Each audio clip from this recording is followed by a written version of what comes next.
Morning, midday, evening, night. You have this same feeling. That familiar weight in your chest is there again. You know you should change jobs, start that project, or finally have that difficult conversation. But something holds you back. This isn't laziness. It's not even fear of failure exactly. It's something deeper, more primal. Your brain is fighting to keep you exactly where you are. Your mind has a hidden loyalty to your current identity, even when that identity causes you pain.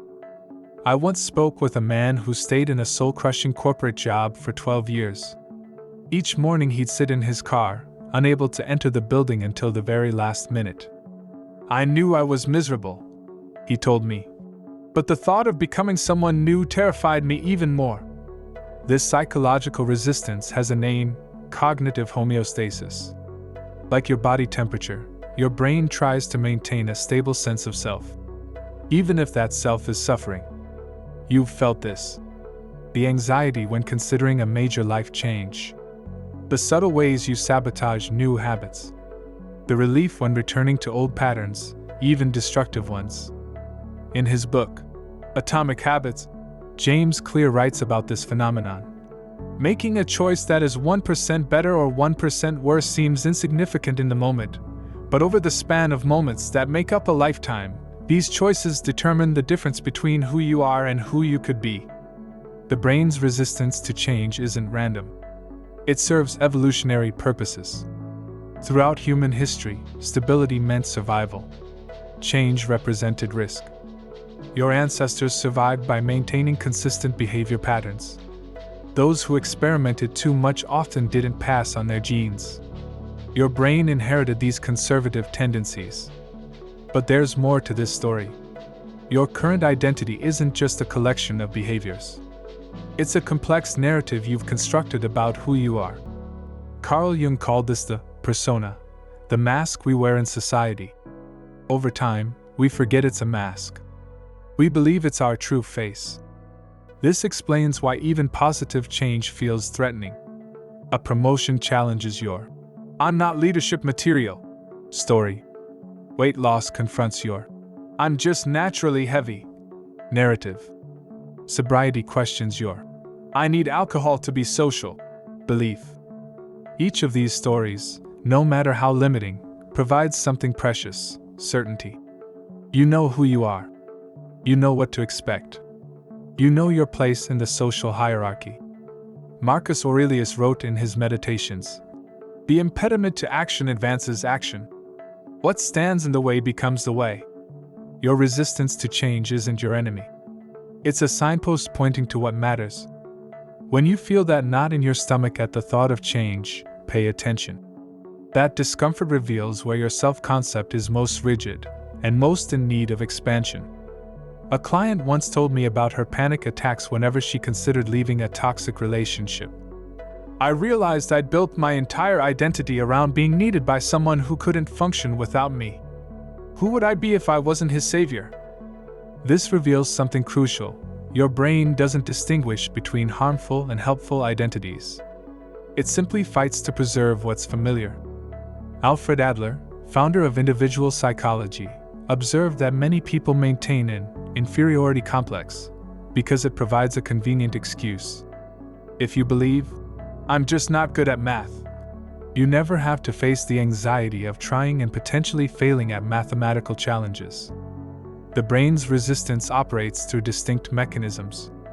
It distorts your perception, making the risks of change seem greater than they are.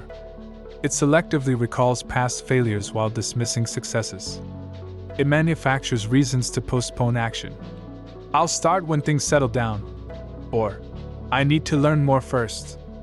But perhaps most powerful is the social enforcement of identity. Tell a friend you're quitting drinking, and they'll likely challenge you. "Come on, just one beer." It's not like you to turn down a drink. Every relationship in your life is partially built on assumptions about who you are. When you change, you disrupt not just your internal equilibrium but your entire social system. Your brain recognizes this threat and responds accordingly. Viktor Frankl noted in Man's Search for Meaning that, when we are no longer able to change a situation, We are challenged to change ourselves. But your brain often reverses this wisdom, preferring to fight unwinnable external battles rather than face the pain of internal transformation. So what do you do with this knowledge? First, recognize resistance as normal. The discomfort you feel isn't weakness, it's your brain doing exactly what it evolved to do. Resistance doesn't mean you're on the wrong path.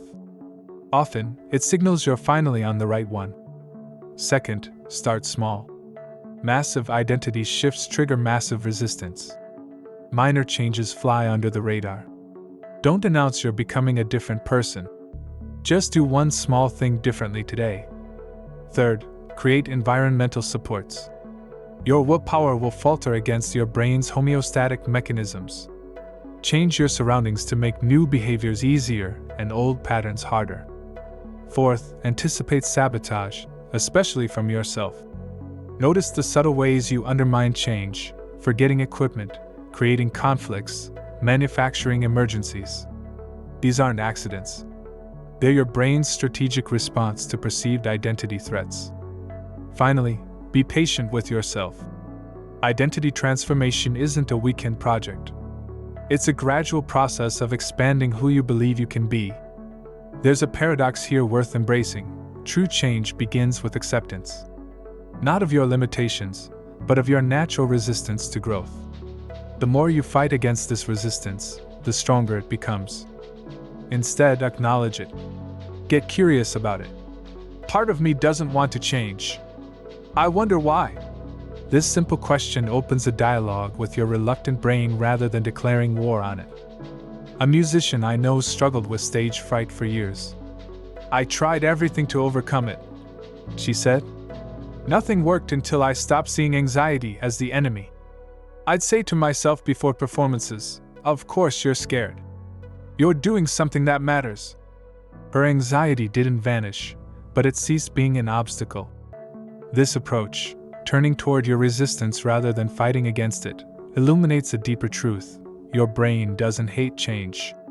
It hates threat. When change feels like expansion rather than annihilation, resistance diminishes. William James, the father of American psychology, wrote, "The greatest discovery of my generation is that a human being can alter his life by altering his attitudes of mind. But even attitude changes face resistance. Your brain prefers the devil it knows." Remember this. Every person who has ever transformed their life faced the same biological and psychological barriers you do. They weren't fearless. They weren't special. They simply continued despite the resistance. Your brain wants you to stay the same, but you don't have to obey it. You can acknowledge its concerns while gently, persistently, becoming someone new. Not because who you are is inadequate, but because who you might become is calling.